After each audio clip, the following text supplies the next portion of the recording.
Welcome back to another exciting episode of Gardening and Crocs. Today, we're going to go through all the seeds that we harvested from our garden through prior years. Looks like a lot. Let's get going. What do you think? Yes, we could.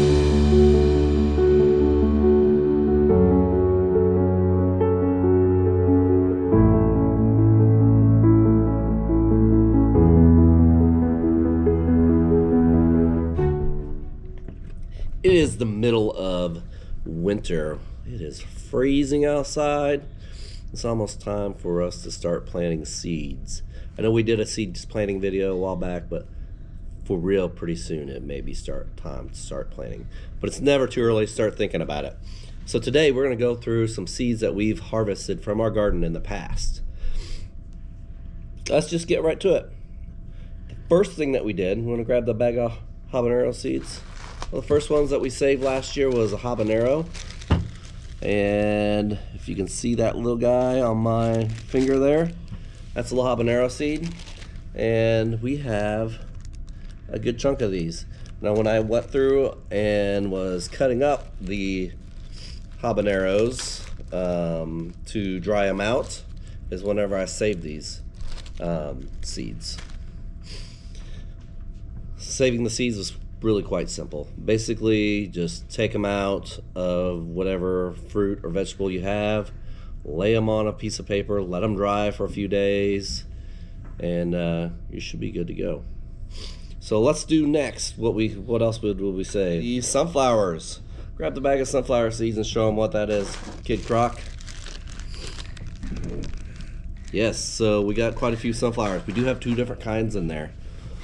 First kind is the black oil sunflower seed. This came from our bird feeders somehow, some way. We had a bunch of these growing out in the garden. We just kind of let them grow wherever they landed, and they provided some good ambiance to the garden and some good things for the pollinators. So we did not intentionally plant those. The next one is the gray stripe sunflower seeds. Giant gray stripe sunflower seeds. We intentionally planted these. These got really big. They looked really good. All right. Next up, we have the infamous Marigold that we didn't plant last year, but we have a ton of seeds out.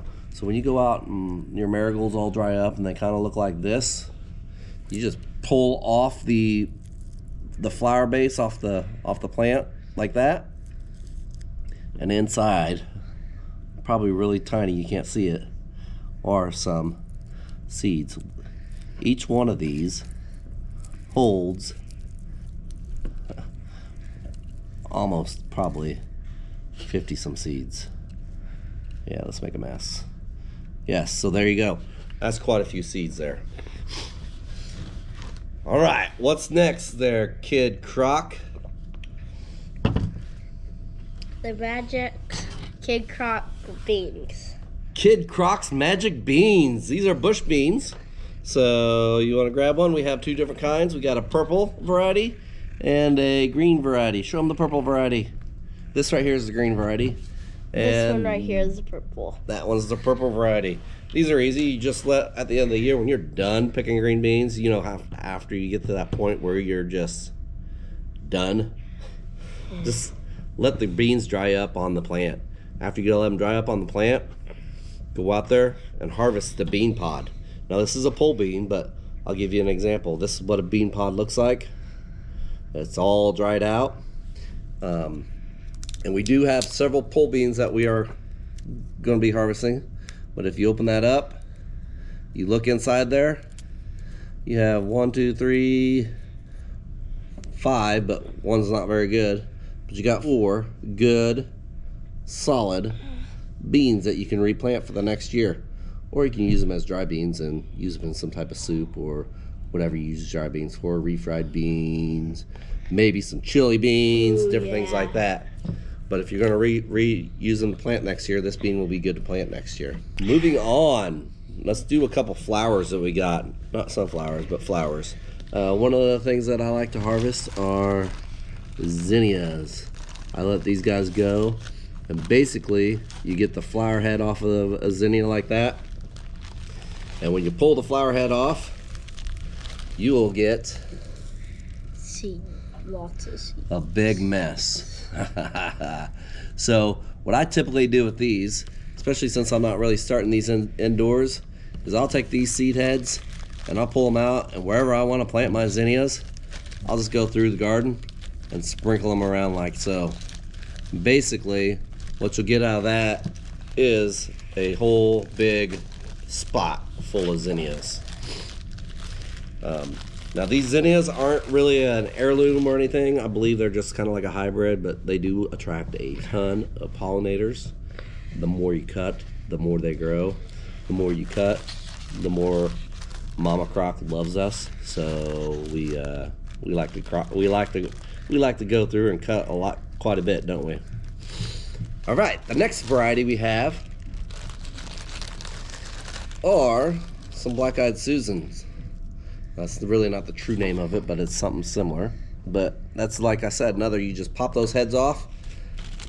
And I don't know if you'll be able to see this,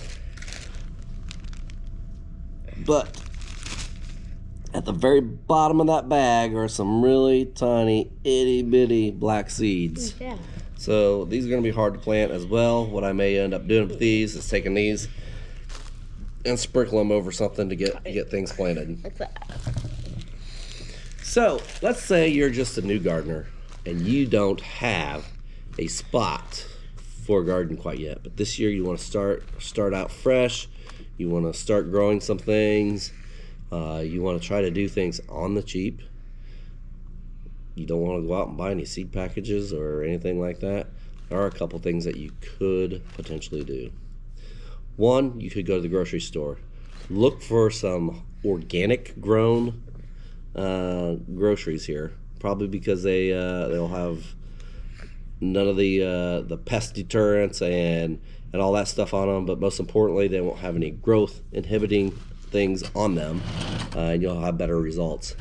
Take that pepper, take that tomato, slice it up, try to grow it in your garden. You want to maybe do a little research to see what kind of peppers and tomatoes they are. Make sure they're heirloom varieties. That way you get a true to plant. So if you have a hybrid, those hybrids can cross-pollinate and you never know what you're going to get. A couple things that you could do is go out. If you like some dry beans, you could probably get a package like this for maybe a couple bucks, and you could have, heck, that's 2 pounds worth of seeds. Plant these all over the garden. One seed, I can guarantee you one seed will probably get you at least 50 more seeds off that seed, or 50 more beans off of there. They do come in different varieties. We do have pinto beans that are the same. So just kind of some general ideas on what you want to do to go look for some of these free seeds. Just food for thought. The other thing you can do is maybe do a little surfing on the interwebs and seeing if you get on some of those social media sites, see if anybody's giving away any seeds. Yeah, just food for thought. See how things go. We got any other seeds that we want to tell them about? Oh, I know one we forgot. We harvested these about 2 years ago. That right there is an okra seed. These are really simple to harvest too, and they're very easy to harvest because when you grow okra, you want to grow it and you want to cut it while it's really little. If you have some that go way overdue, just save it, let it save for seeds. You could do the same thing with cucumbers, different things like that. Just kind of be up here and thinking about it. That's all we have for today, guys. Cheers. God bless.